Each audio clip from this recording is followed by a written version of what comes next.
पाकिस्तान है ना। और ये जो है कि अफगानिस्तान की बात करता है, ये हमारा चीन की बात करता है, यहाँ पर नेपाल बसा है, और ये हमारा भूटान बसा है, ये जो है कि बांग्लादेश है, और ये जो है कि लटकता हुआ ये जो है कि देश म्यांमार है ना।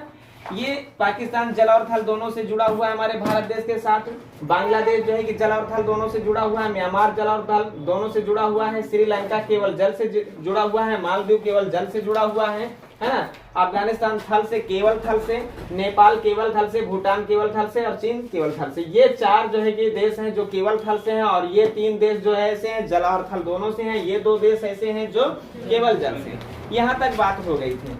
और ये भी बताया था कि पाकिस्तान जो है, पाकिस्तान हमारे भारत देश, पाकिस्तान को हमारे भारत देश के 5 राज्य स्पर्श करते हैं, जिसको JPRGL के जरिए बताए थे। जे माने जम्मू, P माने पंजाब, R माने राजस्थान, और JPRG माने गुजरात, है ना, और L माने लद्दाख। फिर हम बांग्लादेश की बात किए थे। बांग्लादेश को हम किस सूत्र के जरिए दिए थे? ATM²W। A माने असम, T माने त्रिपुरा, और M स्क्वायर का मतलब होता है डबल M है, और डबल M में मणिपुर नहीं मिलाना। एक मेघालय है तो दूसरा कौन है? मिजोरम है ना। और उसके बाद W से वेस्ट बंगाल माने पश्चिम बंगाल की बात किए थे। इतनी सी बात हुई थी। अब हम आते हैं कहाँ पर? म्यांमार की बात करते हैं, या कोई जो है कि एक तरफ से कर लेते हैं। ये पाकिस्तान हुआ, है ना, ये बांग्लादेश हो गया। अफगानिस्तान को तो हमारा केवल क्या, केवल जम्मू कश्मीर छूता है। और बांग्लादेश जो है ये अफगानिस्तान एक ऐसा देश है जो हमारे भारत देश के साथ जो है कि सबसे कम सीमा रेखा थल के द्वारा जो है कि सबसे कम सीमा रेखा बनाता है, और सर्वाधिक जो बनाता है वो कौन सा है? बांग्लादेश है। यहाँ तक की बात हो गई थी। और बांग्लादेश 4096.7 किलोमीटर बनाता है। ये 4096 या 97 के लगभग में लिखा होता है। और यह जो है कि 106 किलोमीटर की दूरी तक जो है कि हमारे भारत देश को स्पर्श करता है। कौन? अफगानिस्तान। यहाँ तक ये सारी की सारी बातें हो गई थी। अब चले, थोड़ा सा पॉइंट है हम समझ लेते हैं। भूटान की बात कर लेते हैं। ये हमारा भूटान है। और देखो, जहां तक हो सके तो इनको जरूर से जरूर याद कर लेना कि कौन से देश को हमारे भारत देश के कौन से राज्य स्पर्श करते हैं। इसलिए कि यहाँ से प्रश्न उठते हैं और कठिन भी उठते हैं कि निम्नलिखित में से भूटान को कौन सा हमारे भारत देश का राज्य स्पर्श नहीं करता है। तो हम स्पर्श करने वालों के बारे में जान लेंगे, तो स्पर्श ना करने वालों के बारे में तो वैसे ही अपने आप में पता चल जाएगा। हम करते हैं भूटान की बात। भूटान से एक सूत्र दे रहे हैं। भूटान को स्पर्श करने वाला जो है ना, साब। माने साब से प्रतीत हो रहा है कि भूटान को हमारे भारत देश के 4 ऐसे राज्य हैं जो भारत देश के 4 ऐसे राज्य हैं जो भूटान को क्या करते हैं? स्पर्श करते हैं। किनके द्वारा? थल के द्वारा। अब वो कौन कौन से हैं? एस माने होता है क्या? एस से लिख लेना सिक्किम। एस से क्या है? सिक्किम। और सिक्किम की राजधानी सबको पता होगा कि सिक्किम की राजधानी क्या है? गंगटोक। सिक्किम की राजधानी गंगटोक। अब यहाँ पर डबल ए है। एक ए से असम मान लेना। असम जिसकी राजधानी है दिसपुर, और यहाँ की जो भाषा है वो असमिया है। और यह जो है कि पूरब के क्या है? पूरब के राज्य हैं। ठीक है। असम की राजधानी दिसपुर, और यहाँ की भाषा असमिया है ना। दूसरे पहले ए का तात्पर्य ये हो गया। दूसरा ए समझ गए होंगे कौन सा है? दूसरा ए अरुणाचल प्रदेश है। ये अरुणाचल प्रदेश वही अरुणाचल प्रदेश है जिसका पुराना नाम है नेपा। और यहाँ पर एक अभ्यारण्य है जिस अभ्यारण्य का नाम है नामदफा अभ्यारण्य। अरुणाचल प्रदेश की जो राजधानी है वो ईटानगर है ना। ये हमारे भारत देश का सबसे पूर्वी छोर पर बसा हुआ राज्य है। सबसे पूर्वी राज्य अगर पूछा जाए तो अरुणाचल प्रदेश है। और यहीं पर किबिथु और वलांगू बसे हुए हैं। किबिथु और वलांगू। और यहीं पर सूर्य अगर कहा जाए कि भारत देश में सबसे पहले किस राज्य में जो है उगता है, तो वह कोई और नहीं, अरुणाचल प्रदेश। और बी से तुम लोगों को पता होगा, बी से क्या होगा? पश्चिम बंगाल की बात कर लेते हैं। पश्चिम बंगाल, है ना। तो ये 4 राज्य ऐसे हैं जो भारत के राज्य हैं और भूटान को स्पर्श करते हैं। इन 4 के अलावा कोई भी ऑप्शन में हो तो उसे टिक कर सकते हो। कहने का मतलब है एस माने सिक्किम, ए माने असम, और दूसरे ए माने अरुणाचल प्रदेश, और बी माने बंगाल माने पश्चिम बंगाल की बात करता है। पश्चिम बंगाल की राजधानी कोलकाता है। यहाँ पर कोलकाता बंदरगाह भी है, जिसे हम हुगली बंदरगाह के नाम से, हल्दिया बंदरगाह के नाम से जानते हैं। और किस नदी पर है? हुगली नदी के बाएं तट पर है। और कोलकाता अगर पूछा जाए किस नदी के किनारे बसा हुआ है, तो कोई और नदी नहीं है, वह हुगली नदी है। तो भूटान की बात हो गई। भूटान की अच्छा राजधानी बता दो खट से। भूटान की राजधानी थिम्पू है ना। यहाँ की मुद्रा का क्या नाम है? गुलट्रम यहाँ की मुद्रा है। ये बात सब लोगों को पता है। अच्छा, ये रहा क्या सूत्र, कौन सा रहा? भूटान को स्पर्श करने वाले हमारे भारत के राज्य है ना। ए सिक्किम, ए असम, ए अरुणाचल प्रदेश, बी पश्चिम बंगाल की बात करता है। अच्छा, इसको हटा देती है। कल पाकिस्तान के बारे में बात हो ही गई थी है ना, और उसके बाद बांग्लादेश के बारे में बात हो गई थी। अब हम नेपाल के बारे में चलते हैं। नेपाल, ये हमारा नेपाल है। नेपाल जहाँ की राजधानी क्या है? काठमांडू है। यहीं पर सार्क, दक्षिण एशियाई देशों का संगठन जो है, उसका मुख्यालय भी है सार्क में है ना। और नेपाल में हम देखते हैं कौन कौन से, तो चाहो तो सूत्र बना लेना। नेपाल को स्पर्श करने वाला पहला जो राज्य अगर हम देखें तो वो है उत्तराखंड। ये उत्तराखंड वही उत्तराखंड है जो हमारे उत्तर प्रदेश से कट करके 13 जिले लेकर के गया है ना। 13 जिलों को काट करके जो है कि ये उत्तराखंड बनाया गया। और इस उत्तराखंड का निर्माण जब हुआ था, तब उस समय इस राज्य का नाम उत्तराखंड नहीं था, बल्कि उत्तरांचल था है ना। ये बात जान रहे हो। अब यहाँ पर प्रश्न ये भी हो सकता है कि उत्तराखंड किस राज्य को काट करके बनाया गया? तो हमारे यूपी को जो है, यूपी को काट करके, और यूपी के कितने जिलों को लेकर के गया? तो 13 जिलों को लेकर के गया। अच्छा, ये बात जान रहे हो, जहाँ उत्तराखंड होगा वहां पर उत्तर प्रदेश की संभावना तो बनना ही बनना है ना। उत्तराखंड के बाद उत्तर प्रदेश की संभावना है। तो कहने का मतलब है नेपाल को स्पर्श करने वाला उत्तराखंड भी है और उत्तर प्रदेश भी है। अच्छा, उत्तर प्रदेश की राजधानी पता ही है, उत्तर प्रदेश की राजधानी लखनऊ। अच्छा, और उसके बाद जो है कि तीसरा है सिक्किम है ना। सिक्किम की राजधानी गंगटोक है। सिक्किम भी नेपाल को स्पर्श करता है। और सिक्किम के बाद हम जान लेते हैं कि चौथा है बिहार, और बिहार की राजधानी पटना। पटना का पुराना नाम क्या है? पाटलिपुत्र। अच्छा, पाटलिपुत्र से एक बात याद आई, तुम लोगों को हम एक बार बताए थे, एक सूत्र दिए थे, रा वै पा क और ए के। और यहाँ पर पहला लिख देना, यहाँ पर दूसरा लिख देना, यहाँ पर तीसरा लिख देना, और यहाँ पर चौथा लिख देना। ये लिख क्या दिए हैं? क्या लिख दिए हैं? देखो, वंश नहीं है। पहली बौद्ध संगीत राजगृह या राजगीर में किसके शासनकाल में? अशोक नहीं है, अजातशत्रु। पहले आने वाला बड़ा होता है, हम कह लेते अजातशत्रु के शासनकाल में पहली बौद्ध संगीत राजगृह या राजगीर में हुई थी। दूसरी बौद्ध संगीत जो है वैशाली बिहार में है ना। और वैशाली में किसके? कालाशोक के शासनकाल में दूसरी बौद्ध संगीति हुई थी। तीसरी बौद्ध संगीति पास है, पाकिस्तान नहीं समझना, पाटलिपुत्र है, वो वही पाटलिपुत्र है जिसको वर्तमान में हम पटना कहते हैं। तीसरी बौद्ध संगीति पाटलिपुत्र में राजा अशोक के शासनकाल में हुई थी। ये वही अशोक हैं जिन्होंने अपने पुत्र महेंद्र और अपनी पुत्री संघमित्रा को बौद्ध धर्म की प्रचार प्रसार के लिए भारत देश से श्रीलंका भेजे थे। और इन्होंने 261 में जब युद्ध लड़ा था, तो वो कलिंग का युद्ध था, और कलिंग के युद्ध में ही इनका हृदय परिवर्तन हुआ और ये क्या किए? बौद्ध धर्म को स्वीकार किए। चौथी बौद्ध संगीत जो है कि कश्मीर के कुंडलवन में हुई थी, और कश्मीर के कुंडलवन में हुई थी। और ये किसके शासनकाल में हुई थी? कनिष्क है ना। कनिष्क के शासनकाल में कश्मीर के कुंडलवन में चौथी बौद्ध संगीति हुई थी। ये सूत्र भी नोट कर लेना। फिर हाल हम बिहार से कहाँ पहुंच गए है ना। अच्छा, अब हम देखते हैं कि एक और राज्य है जो इसको नेपाल को स्पर्श करता है, वह कोई और नहीं है, पश्चिम बंगाल है ना। तो हम देखें, हमारे पाकिस्तान को भी 5 राज्य स्पर्श कर रहे थे। हमारे जो है कि पश्चिम बंगाल को, उसको हाँ नहीं, पाकिस्तान को तो जो है कि है ना, बांग्लादेश को भी 5 राज्य स्पर्श कर रहे हैं, उसी तरह से नेपाल को भी 5 राज्य स्पर्श कर रहे थे। लेकिन अगर भूटान की बात किया जाए तो भूटान में 4 राज्य थे।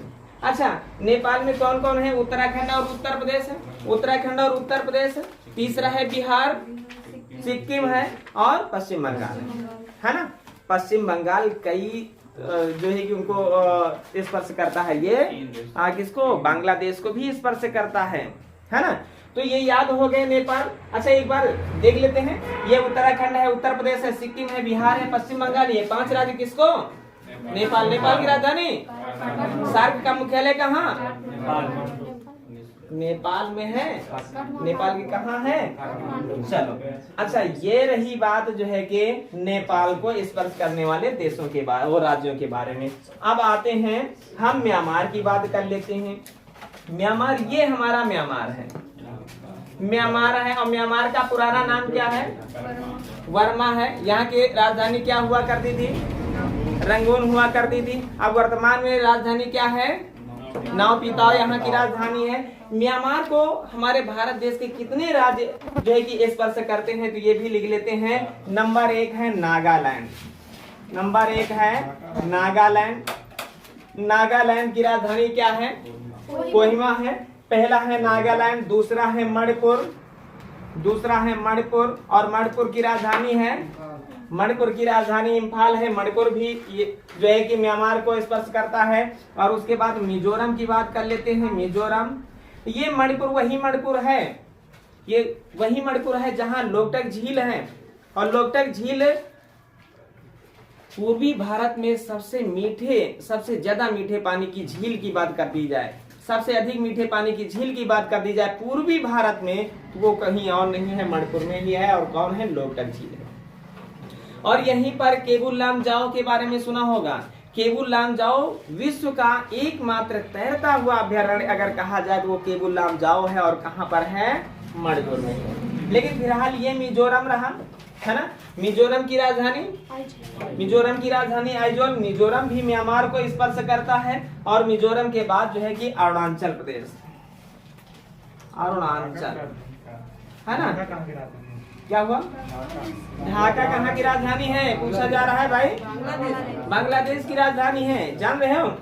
देखो, 4 ऐसे राज्य हैं हमारे भारत देश के जो म्यांमार को स्पर्श करते हैं। कौन कौन है? नंबर 1 है नागालैंड, दूसरा है मणिपुर, तीसरा है मिजोरम और चौथा है अरुणाचल प्रदेश। और ये महत्वपूर्ण प्रश्न है, इनसे कोई न कोई प्रश्न पूछा ही जाता है, ये बात जाने रहना, ठीक है। अच्छा, इसके बाद पाकिस्तान की बात हो गई। अच्छा, अफगानिस्तान को एकमात्र जो है कि लद्दाख छूता है ना। अब पाकिस्तान हो गया, अफगानिस्तान हो गया, नेपाल हो गया, भूटान हो गया, बांग्लादेश हो गया, म्यांमार हो गया। बचा कौन? चीन, है ना। बचा कौन? चीन। चीन को स्पर्श करने वाले भारत के कितने राज्य हैं, है ना। तो एक तो है जम्मू, एक तो है जम्मू, है ना। जम्मू किसको? चीन को स्पर्श करता है। दूसरा है कौन? चलिए ठीक है।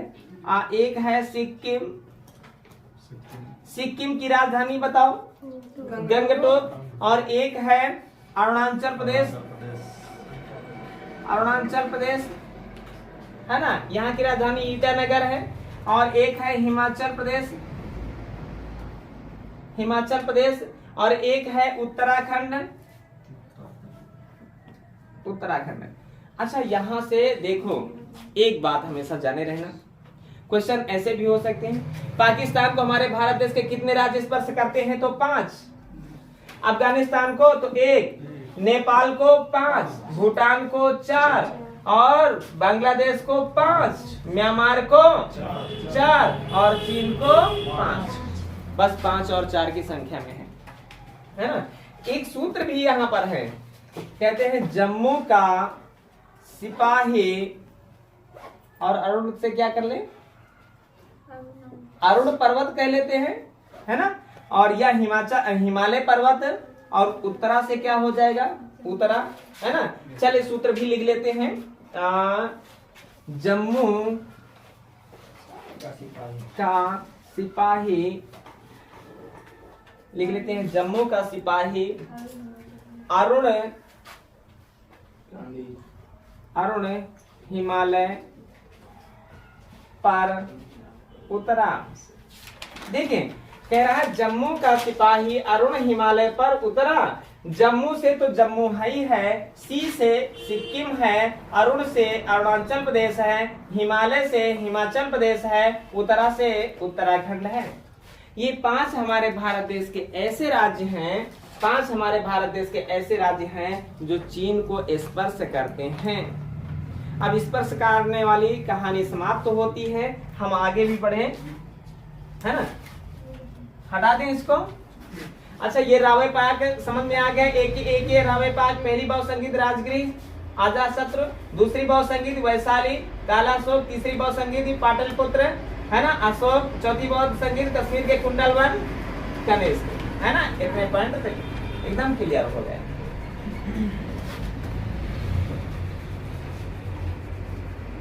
अच्छा अब हम चलते हैं, आगे बढ़ा जाए भाई, है ना।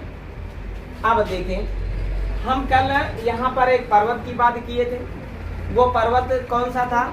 विंध्याचल पर्वत हमारे भारत देश को 2 भागों में लगभग बांटने का काम करता है। उत्तर में उत्तर भारत, दक्षिण में दक्षिणी भारत या प्रायद्वीप भारत के बारे में बात किए थे। यहीं से एक रेखा गुजरती है ना, लगभग भारत के बीचों बात से गुजरने के कार्य करती है। कौन सी रेखा? कर्क रेखा। अगर पूछा जाए कर्क रेखा हमारे भारत देश के कितने राज्यों से होकर के गुजरती है, तो 8 राज्यों से। 8 राज्यों से होकर के गुजरने वाली रेखा कर्क रेखा है। और कर्क रेखा से एक और प्रश्न होता है कि कर्क रेखा भारत की वह एकमात्र राजधानी कौन सी है जहां से कर्क रेखा गुजरती है? तो बोलो कौन सी है? रांची। रांची कहाँ की राजधानी है? अच्छा सूत्र के जरिए इसको भी जो है कि याद करोगे, सूत्र के जरिए या ऐसे ही याद कर लोगे? हाँ अच्छा कोई सूत्र पता हो बताओ। मगरमच्छ झपटा। अच्छा मगरमच्छ झपटा कहे भाई, चाहे मगरमच्छ झपटा कहो और नहीं तो इनको ही आगे पीछे कर लेते हैं। कहे मित्र पर गमछा, है ना, गमछा झार। कितने बने? 1 2 3 4 5 6, है ना। ये अलग अलग कर ले, है ये अब गाँव और माँ अलग कर लेते हैं। मित्र पर गमछा झार, है ना। मित्र में मी का मतलब क्या है? मी का मतलब क्या है? मिजोरम, है ना। जाने रहना मी का मतलब है मिजोरम। मिजोरम जहाँ की राजधानी क्या है? आइजोल है। त्रा का मतलब क्या है? त्रिपुरा। क्वेश्चन जानते हो यहाँ से ज्यादा उठते हैं कि कर्क रेखा भारत के किस राज्य से होकर के नहीं गुजरती है ना। तो 4 और 3 ऑप्शन इससे हो जाएंगे, एक अलग कर दिया जाएगा, है ना। तो ये जान लेना कि कर्क रेखा कहाँ से। पा से क्या होता है? पश्चिम बंगाल। पा से पश्चिम बंगाल की पटना। पहले पटना राज्य नहीं है, ठीक है, पटना राज्य नहीं है। पश्चिम बंगाल की बात कर लेते हैं, पश्चिम बंगाल की बात कर लेते हैं। राज्य से बताओ। चलो राज्य से राजस्थान हो गया, राजस्थान हो गया। और गा से बताओ। चलो गुजरात हो गया, गुजरात हो गया। और माँ से बताओ। महाराष्ट्र हो गया, महाराष्ट्र हो गया। बोलो महाराष्ट्र की मध्य प्रदेश, मध्य प्रदेश हो गया, ठीक है, मध्य प्रदेश हो गया। और उसके बाद छा से क्या हो गया? छत्तीसगढ़ हो गया, छत्तीसगढ़ हो गया। और छा से छत्तीसगढ़ हो गया, झा से हो गया झारखंड।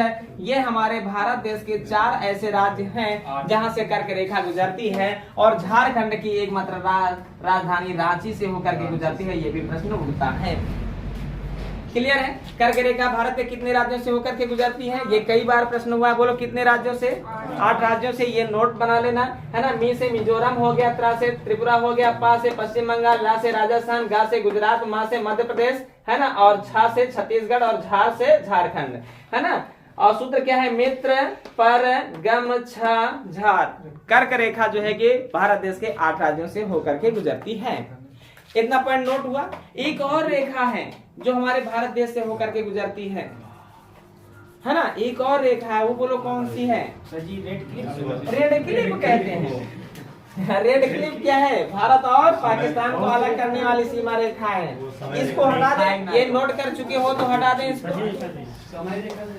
हाँ, समय को निर्धारित करने वाली रेखा कौन सी है ना? वो भी यहीं से गुजरती है। देखो अभी बात करते हैं, पहले इसको नोट कर लो जल्दी से।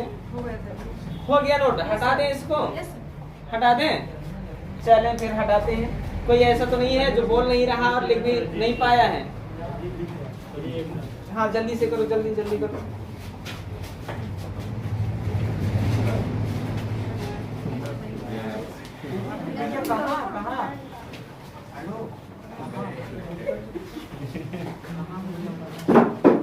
हाँ, इसको हटाते रहे, ठीक है। अब एक और रेखा है 82.5 डिग्री देशांतर रेखा, ये इधर से गुजरती है। देशांतर रेखा इधर इधर को खींची है ना। ये कर्क रेखा 82.5 डिग्री जो है कि उत्तरी अक्षांश की बात करता है ना। और 82.5 कहें 23.5 डिग्री है ना। और ये 82.5 है, 82.5 डिग्री देशांतर रेखा। 82.5 डिग्री देशांतर रेखा भारत के कितने राज्यों से होकर के गुजरती है? प्रश्न ये भी होता है, तो बोलो कितने राज्यों से होकर के गुजरती है? 4 की 5? 4 की 5। अच्छा गिनती कर लेना, 4 है कि 5 है? एक तो यूपी हो जाएगा, एक तो यूपी माने तो क्या? उत्तर प्रदेश है ना। और दूसरा है, एक यूपी है तो दूसरा एमपी है, एक यूपी है तो दूसरा एमपी है। अच्छा यूपी एमपी से कौन सी रेखा गुजरती है? समय वाली। अच्छा 82.5 डिग्री। अच्छा क्या हमारे यूपी से कर्क रेखा भी गुजरती है? क्या मध्य प्रदेश से कर्क रेखा भी गुजरती है? हाँ गुजरती है ना। अच्छा यूपी हो गया, एमपी हो गया, एक हो गया आंध्र प्रदेश। और आंध्र प्रदेश की राजधानी क्या है? यहाँ का सबसे जो है कि गहरा बंदरगाह भी विशाखापट्टनम है ना। सबसे गहरा बंदरगाह कौन है? विशाखापट्टनम है। और विशाखापट्टनम की बात कर रहे हैं। आंध्र प्रदेश से एक और प्रश्न पूछा जाता है। कुचिपुड़ी एक नृत्य है। कुचिपुड़ी कहाँ का नृत्य है? वो आंध्र प्रदेश का ही नृत्य है। और आंध्र प्रदेश के बाद हम उड़ीसा की बात करें, उड़ीसा जहाँ की राजधानी भुवनेश्वर है, यहीं पर है पारादीप बंदरगाह। पारादीप बंदरगाह अगर पूछा जाए तो वो उड़ीसा में है। उड़ीसा की राजधानी क्या है? भुवनेश्वर है। उड़ीसा की राजधानी भुवनेश्वर। यहीं पर एक कोणार्क का स्थान है जहाँ पर सूर्य मंदिर है, जिसे ब्लैक पैगोडा के नाम से भी जाना जाता है ना। और यहीं पर क्या है? यहीं पर पुरी भी है, जिसे हम जगन्नाथपुरी के नाम से जानते हैं, है ना। और उसकी बात जो है कि छत्तीसगढ़, ये 5 राज्य ऐसे हैं जहां से 82.5 डिग्री देशांतर रेखा गुजरती है। और इनमें से कौन? एक एमपी हो गया, दूसरा छत्तीसगढ़ हो गया। ये 2 ऐसे राज्य हैं, ये 2 ऐसे राज्य निकले जहां से कर्क रेखा और 82.5 डिग्री देशांतर रेखा दोनों गुजरती हैं। बात क्लियर हुई? दोनों की दोनों कहां से गुजरती हैं? एमपी और छत्तीसगढ़ से। इतनी सी बात क्लियर हुई। हटा दे इसको, बताओ। ठीक इसी में बना लिया करो। आंधी में चलो ठीक है, जो भी बनाना हटा दे इसको। हाँ अच्छा लिखो जल्दी से। 82.5 डिग्री देशांतर रेखा के बारे में बात हुई है। हाँ हटाए इसको। देखो अब देखें हम थोड़ा साफ साफ, ये जो है कि भारत देश का नक्शा है ना। इसको जो है कि अच्छे से समझ लेना, है ना। अब देखो यह गुजरात है, सुनो यह गुजरात है। क्वेश्चन पर ध्यान देना। यह गुजरात है, कच्छ के रण में बसा है। और गुजरात के बाद अगर हम कर लेते हैं, ये क्या है? गुजरात के बाद ये कौन सा राज्य आता है? महाराष्ट्र आ जाता है। और महाराष्ट्र के बाद कौन सा देश आ जाता है? राज्य देश की बात कर रहे हैं। गोवा की बात कर लेते हैं। गोवा के बाद फिर कर्नाटक के बाद फिर केरल के बाद फिर तमिलनाडु के बाद फिर आंध्र प्रदेश के बाद फिर उड़ीसा के बाद फिर। क्वेश्चन पर यहाँ ध्यान देना। यहाँ पे बहुत इंपॉर्टेंट प्रश्न पूछे जाते हैं। पहली बात तो ये जान लें, हमारे भारत देश के कुछ बंदरगाह भी हैं, है ना। पहले तो हम बंदरगाहों के बारे में जान लेते हैं। गुजरात में जो है कि कांडला बंदरगाह है, गुजरात में कांडला बंदरगाह है, और इसी कांडला बंदरगाह को ही हम ज्वारी बंदरगाह के नाम से जानते हैं, इसलिए कि कांडला बंदरगाह का जो निर्माण हुआ है वो ज्वार भाटा के आने से हुआ है। इसी कारण कांडला बंदरगाह को हम ज्वारी बंदरगाह भी कहते हैं, और यह क्षेत्र शुल्क मुक्त व्यापार क्षेत्र है। और दूसरी बात, यहाँ ये कहाँ पर बसा है, तो कच्छ केरल में बसा है, और बाकी सब अरब सागर में इधर बसे हैं, और इधर जो है कि बंगाल की खाड़ी में बसे हैं। यहाँ पर मन्नार की खाड़ी है नीचे, यहाँ पर हिंद महासागर है, ये सब जान रहे हो। तो ये कच्छ केरल में कांडला ज्वारी बंदरगाह गुजरात की बात कर लिए। और उसके बाद हम आज जाते हैं महाराष्ट्र। ये महाराष्ट्र है, और महाराष्ट्र अगर है तो महाराष्ट्र में कौन सा बंदरगाह है, मुंबई बंदरगाह है। और मुंबई बंदरगाह का भार कम करने के लिए एक बंदरगाह बनाया गया है, उसका नाम है नहावा सेवा, है ना, नहावा सेवा बंदरगाह है। और उसके बाद हम आ जाते हैं गोवा की बात कर लेते हैं, है ना। और गोवा में कौन सा, मर्मगांव बंदरगाह, है ना, मर्मगांव बंदरगाह। ये गोवा जो है कि कहाँ पर, गोवा की राजधानी क्या है, पणजी, है ना, गोवा की राजधानी पणजी है। अच्छा, और उसके बाद ये कौन सा राज्य है, कर्नाटक है, कर्नाटक है। और कर्नाटक में कौन सा बंदरगाह है, अरे क्यों कर रही है कोई, न्यू मंगलोर बंदरगाह है। न्यू मंगलोर कैसे कह दियो, समुद्र किनारे बसा और बंदरगाह ना हो, ये कैसे कह दियो, न्यू मंगलोर बंदरगाह है ना। न्यू मंगलोर बंदरगाह कहाँ पर है, कर्नाटक में है। कर्नाटक की भाषा कन्नड़ है, ये बात जान रहे हो। अच्छा, फिर हम आते हैं यहाँ पर, ये कौन सा है, केरल है, केरल राज्य है। यहीं पर शांत घाटी है, साइलेंट वैली है ना, यहीं पर तो है। सबसे ज्यादा जैव विविधता वाला क्षेत्र यही है केरल, है ना। और केरल की राजधानी क्या है, तिरुवनंतपुरम है ना। और केरल में कौन सा बंदरगाह है, कोच्चि बंदरगाह है। आप बता रहे हो कोच्चि बंदरगाह, पहले कहे हो क्या।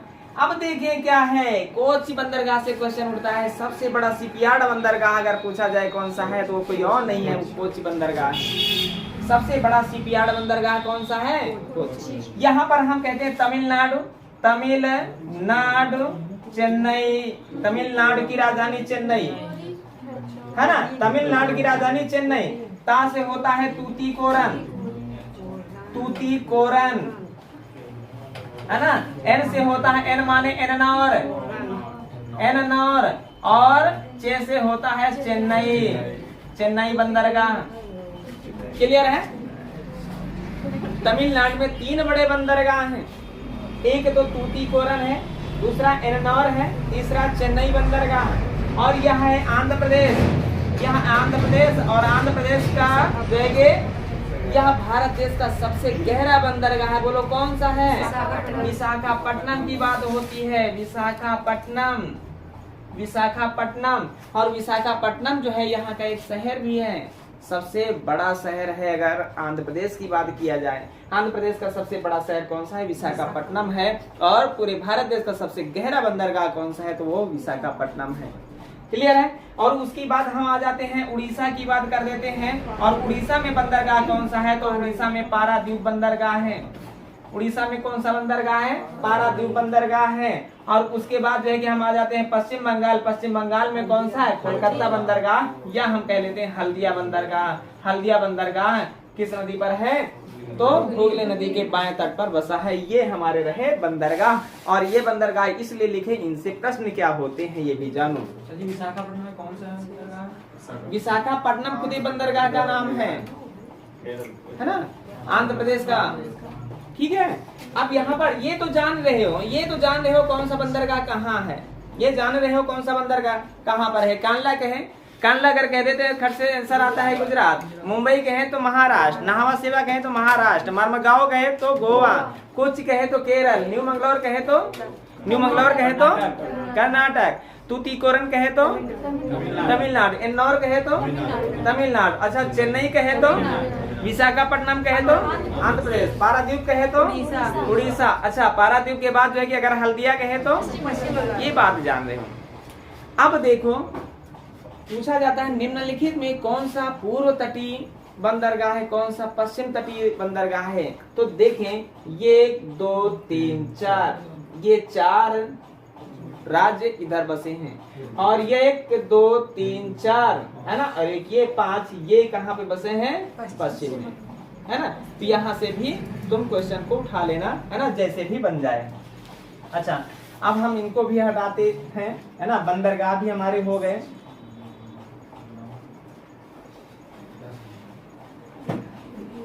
बंदरगाह हो गए। अब बंदरगाह के बाद बात आती है, देखें हम जब बता रहे थे थल की बात बता रहे, तो सबसे ज्यादा थल से जुड़ा हुआ राज्य देश कौन सा हमारे भारत देश के साथ? तो हम बताए थे बांग्लादेश। सबसे कम थल से जुड़ा हुआ देश राजस्थान है ना, अफगानिस्तान की बात कर दिए थे। अच्छा, अब हम यहाँ पर अगर कहें सर्वाधिक जलीय सीमा हमारे भारत देश के किस राज्य की है? सर्वाधिक जलीय सीमा हमारे भारत देश के किस राज्य की है? गुजरात की। सर्वाधिक जलीय सीमा गुजरात की। सर्वाधिक जलीय सीमा कहें, जलीय सीमा तो वह है गुजरात का। गुजरात की सर्वाधिक जलीय सीमा है। हमारे सबसे ज्यादा तट वाला जो राज्य है वो कोई और नहीं है, गुजरात। अच्छा, अब यहाँ पर हम कह देते हैं प्रायद्वीपीय भारत की बात अगर कर दें, प्रायद्वीपीय भारत में सर्वाधिक जलीय सीमा वाला राज्य कौन सा? ये तो भारत में सबसे ज्यादा जलीय सर्वाधिक जलीय सीमा वाला राज्य अगर कहा जाए तो गुजरात है, लेकिन प्रायद्वीपीय भारत तो ये वाला प्रायद्वीपीय भारत है। आप बताओ प्रायद्वीपीय भारत में कौन आएगा? आंध्र प्रदेश। आंध्र प्रदेश आएगा। बहुत बढ़िया। प्रायद्वीपीय भारत में हम आंध्र प्रदेश की बात कर लेते हैं। कैसे क्वेश्चन? प्रायद्वीपीय भारत में सर्वाधिक जलीय सीमा बनाने वाला राज्य कौन सा है? तो वह है आंध्र प्रदेश। और भारत में सबसे ज्यादा जलीय सीमा और या सबसे ज्यादा समुद्र तटीय वाला क्षेत्र कौन सा है? तो गुजरात का है। भारत की बात, एकमात्र भारत की बात करें तो जलीय सीमा गुजरात की है, और प्रायद्वीपीय भारत की बात करें तो आंध्र प्रदेश, है ना। आंध्र प्रदेश हो गया। अच्छा, अब इसकी बात हम हटते हैं। क्या हुआ? प्रायद्वीपीय भारत, ये प्रायद्वीपीय भारत में पूरा भारत आ जाए, ये प्रायद्वीपीय भारत जहां से कर्क रेखा गुजरती है ना। अच्छा,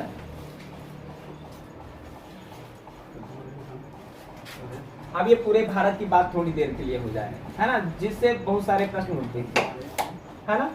अब बात हो रही है क्या हुआ? हाँ, भारत का सबसे पहला काम तुम्हें क्षेत्रफल बताना है। भारत का सबसे पहला काम तुम क्षेत्रफल बताओ। 32 87 263। चलो बहुत बढ़िया है, सबको याद है, बहुत बढ़िया। 32 87 263 वर्ग क्या किलोमीटर, ये हमारे भारत देश का क्या है? क्षेत्रफल, है ना। अब यहाँ से प्रश्न कुछ सरल सरल कर लेते हैं और फिर कठिन कठिन कर लेते हैं, और भी समय समाप्त होता है, फिर अगले दिन भी होता है कुछ, है ना।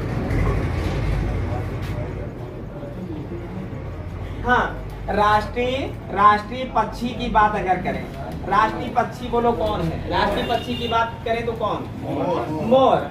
अब मोर तो है राष्ट्रीय पक्षी। हम यहाँ पर पक्षी लिखे दे रहे हैं, राष्ट्रीय जान लेना, हम राष्ट्र की ही बात कर रहे हैं अभी, अपने हम राज्य की बात नहीं कर रहे हैं, तो राष्ट्रीय ही मान लेना, है ना। राष्ट्रीय पक्षी मोर है। अब राष्ट्रीय पक्षी मोर तो तुम्हें पता है। क्वेश्चन यहाँ से थोड़ा सा अगर कठिन बनाया जाए तो हम कहें मोर ऑप्शन में ना हो। इनकी वैज्ञानिक नाम की बात अगर कर दिया जाए तो इनका वैज्ञानिक नाम बताओ, लिख लो, पाओ क्रिस्टेटस। क्लियर है? मोर का वैज्ञानिक नाम पाओ क्रिस्टेटस। अभी सुनना भी है तुम लोगों से, इसलिए बड़े अच्छे से जो है कि सुनते और जो है गुनते और लिखते चलना, है ना, ये बात जाने रहना। अच्छा, राष्ट्रीय पक्षी की बात अगर कर देते हैं तो मोर है ना, पाओ क्रिस्टेटस। और राष्ट्रीय पुष्प की बात कर देते हैं तो बताओ क्या होगा? बोलो। कमल। कमल। और अगर हम उत्तर प्रदेश के राजकीय पुष्प के बारे में बात करें तो पलासिया टेसु की बात कर लेते हैं। अच्छा, यहाँ पर वैज्ञानिक नाम बताओ, नेलम्बो न्यूसी फेरा, है ना। और उसके बाद अगर हम राष्ट्रीय वृक्ष की बात करें तो, राष्ट्रीय वृक्ष की बात करें तो बताओ, बरगद। चलो बहुत बढ़िया। नेलंबो न्यूसीफेरा, ये किसका नाम है? कमल का नाम है। यही तो याद करना है। कौन नहीं जानता है कमल को, कौन नहीं जानता मोर को, कौन नहीं जानता बरगद को? ये तो सब जानते हैं, है ना। हमारा जो मुख्य मकसद है ये सब लिखाने का, वो वैज्ञानिक नाम ही लिखाने का है। बरगद की बात करें तो फाइकस बेंगालेसिस, फाइकस बेंगालेसिस, है ना। फाइकस बेंगालेसिस किसका? कठिन नाम क्यों आते हैं? हाँ, कठिन नाम इसलिए आते हैं कि तुम एग्जाम जल्दी पास हो जाओ। नहीं सर जी, ऐसे तो नहीं। तो होते, ये बड़े बड़े आते हैं सर जी, हर चीज जिसका होगा। पहले कठिन नाम भी हुआ करते थे ना। अब देखो, अब कोई किसी का नाम नहीं लेना चाहता है, अब सरलता से सोचता है कि पिक्चर का नाम ले लिया जाए और वो आ जाए, है ना। और ये तो जानते हैं, एक पिक्चर में देखे हो, जहाँ से सवारी पे बैठाया था उसको, हीरो को, और वहां से कहाँ तक गोवा जा रहा था, पूरी रात में अपना नाम बताते जा रहा था। इतना बड़ा अगर तुम्हारा नाम रख दिया जाए तो तुमको हम कैसे बुलाएंगे? सर जी नाम ले लीजिए हमारा। चलो अभी हम नाम रखते हैं, है ना।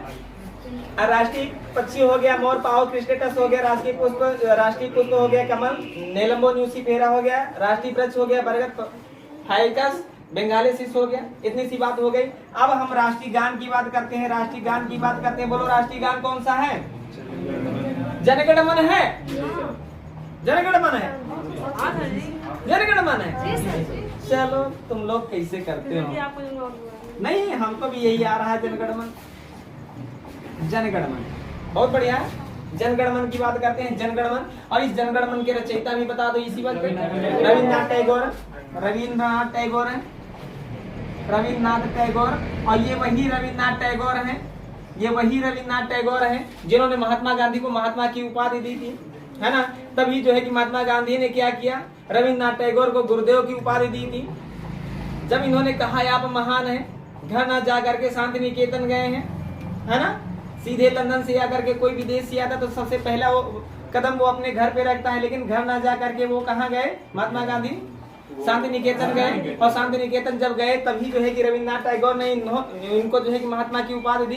तभी कहा गुरुदेव, ऐसा न कहो, है ना। गुरुदेव की उपाधि किसने दी? महात्मा गांधी ने दी। किसको दी? रविन्द्रनाथ टैगोर को दी। अच्छा, अब बात उपाधि की हो गई है, तो महात्मा गांधी को बापू किसने कहा? सुभाष चंद्र बोस ने कहा। 1849 ईस्वी में सुभाष चंद्र बोस ने किस पार्टी का गठन किया? हार्वर्ड ब्लॉक की स्थापना की, है ना। बात जान रहे हो ना? क्यों? इसके पहले ये जो है कि राष्ट्रीय अध्यक्ष चुने गए थे। कौन? सुभाष चंद्र बोस। पट्टाभी सीतारामैया के विपक्ष में लड़े थे, है ना। और पट्टाभी सीतारामैया का सपोर्ट करने वाले कोई और नहीं थे। कौन थे? महात्मा गांधी।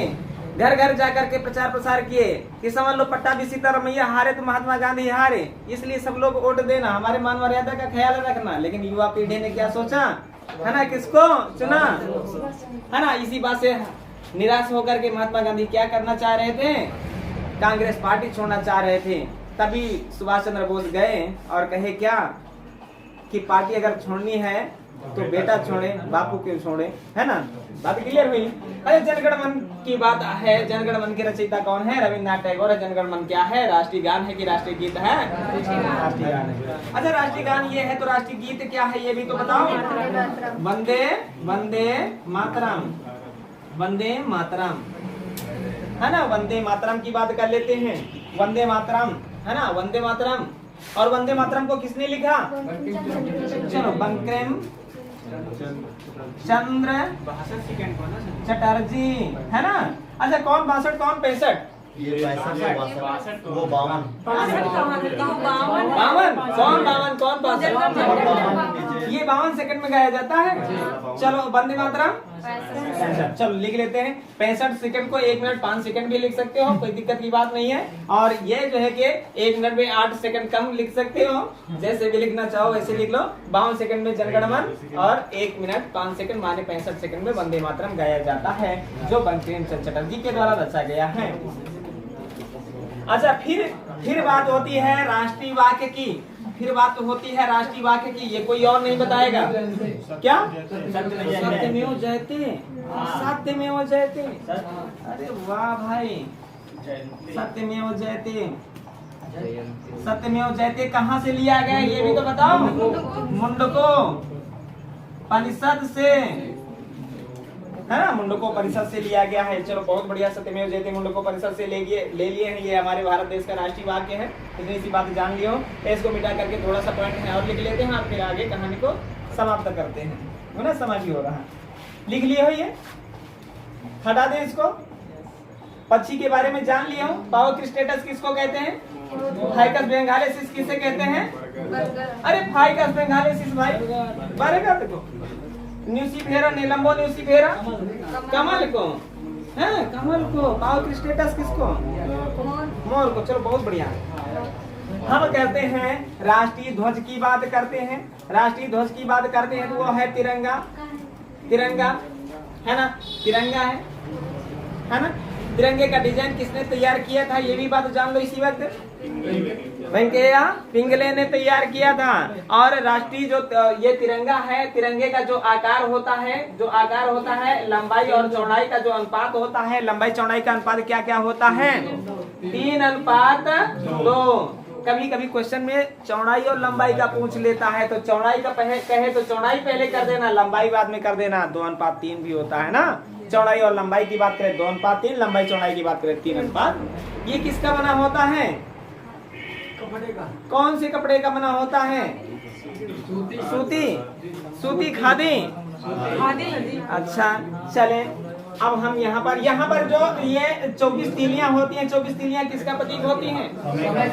समय का प्रतीक है, प्रगति का प्रतीक है। 24 तीलियां मतलब 24 घंटे प्रयत्नशील रहो, है ना, 24 घंटे। और इसके रुकने का संकेत, ये जो चक्र है इसको रुकने का संकेत किसको देता है? मृत्यु को संकेत देता है ना। रुकने, चक्र के रुकने को समझ लो मृत्यु का संकेत है। ठीक है, और चक्र चल रहा है ये प्रगति का, जो है कि आगे बढ़ते रहो, 24 घंटे जो है कि अपने क्रियाकलापें करते रहो, ये प्रगति का प्रतीक है। चलो फिलहाल इसके बाद में होगी, जिस समय तिरंगा पूरी तरीके से पढ़ाया जाएगा। अच्छा, ध्वज की बात कर लेते हैं, पशु की बात। राष्ट्रीय पशु बताओ। बाघ। चलो अच्छा, बाघ बताओ तो बाघ का वैज्ञानिक नाम बता दो भाई, बताओ। टाइग्रिस। चलो लिख लेते हैं, Panthera tigris, Panthera tigris, Linnaeus, Linnaeus, Panthera tigris Linnaeus. क्या है? पैंथरा टाइग्रिस लिन्नायस क्या है? राष्ट्रीय पशु है ना, माने बाघ की बात करते हैं। और उसके बाद फिर क्या हुआ? अच्छा कोई बताए राष्ट्रीय धरोहर जानवर कौन सा है? धरोहर जानवर कौन सा है? धरोहर जानवर कौन सा है? हाथी। हाथी है। राष्ट्रीय धरोहर जानवर कौन सा है? हाथी है। लिख लेते हैं, हाथी। हाथी को हम गजराज कहते हैं, गजराज, है ना, गजराज वैज्ञानिक नाम होगा। हाँ गजराज, हाँ गजराज, गजराज। अच्छा, राष्ट्रीय फल की बात करते हैं, राष्ट्रीय फल की बात करते हैं, आम। राष्ट्रीय फल की बात करते हैं तो आम। अच्छा, आम का वैज्ञानिक नाम क्या होगा? मैंगो नहीं, मैंगी, मैंगी फेरा इंडिका, है ना, मैंगी फेरा इंडिका, मैंगो। अगर मैंगो से ही याद कर लेना, मैंगो फेरा इंडिका, कोई दिक्कत की बात नहीं, है ना। अच्छा, ये राष्ट्रीय फल है तो राष्ट्रीय खेल बोलो क्या है? अरे हॉकी के बारे में बात कर लो भाई। हॉकी का जादूगर किसे कहते हैं? मेजर ध्यानचंद को कहा जाता है। मेजर ध्यानचंद कहाँ के जन्मे हैं? यूपी में। कहाँ के? प्रयागराज के कि इलाहाबाद के? चलो जो भी मानो, इलाहाबाद को पहले इलाहाबाद कहा जाता था, है ना। किसने बसाया इलाहाबाद को? अकबर के द्वारा। अकबर के द्वारा, अकबर के द्वारा। बताओ अकबर किस वंश से संबंधित है? मुगल मुगल वंश से संबंधित जो अकबर हैं। अच्छा, एकमात्र मुगल साम्राज्य में कौन ऐसा है जो पढ़ा लिखा नहीं था? वो कोई और नहीं, वो अकबर ही था, है ना। अच्छा, राष्ट्रीय खेल हॉकी की बात हो गई भाई। राष्ट्रीय कैलेंडर की बात कर लो भाई, राष्ट्रीय कैलेंडर की बात कर लो भाई। पंचांग। कौन सा पंचांग? पंचांग नहीं, शक संमत। शक संमत ये राष्ट्रीय कैलेंडर की बात करता है। और राष्ट्रपिता की अगर हम बात करें तो बोलो क्या? राष्ट्रपिता महात्मा गांधी। महात्मा गांधी को नहीं भूलोगे, महात्मा गांधी, ठीक है। महात्मा गांधी, अरे हरे हरे हरे हरे, बात याद आई। हाँ सोनी खड़ी हो जाओ भैया। महात्मा में, केवल महात्मा में समास बताओ। कर्मधारय महान है जो आत्मा। चले, अच्छा, राष्ट्रपिता की बात है तो राष्ट्रीय मुद्रा की बात कर ले हम। राष्ट्रीय मुद्रा की बात कर ले, राष्ट्रीय मुद्रा की बात कर ले भाई। रुपया है ना। और मुद्रा का चिन्ह क्या है? मुद्रा का चिन्ह क्या है? मुद्रा का चिन्ह देखो यहाँ पर बनाए दे रहे हैं, है ना। ऐसे लिखा होता है, ऐसे, है ना, ऐसे लिखा होता है, ऐसे लिखा होता है। यही है रुपया, है ना, यही है रुपया। अच्छा, इसको कब अपनाया गया? 15 जुलाई 2010 को स्वीकृत किया गया है ये प्रतीक चिन्ह। बात क्लियर हुई? अब इतना याद कर लो और इसके बाद कर लो।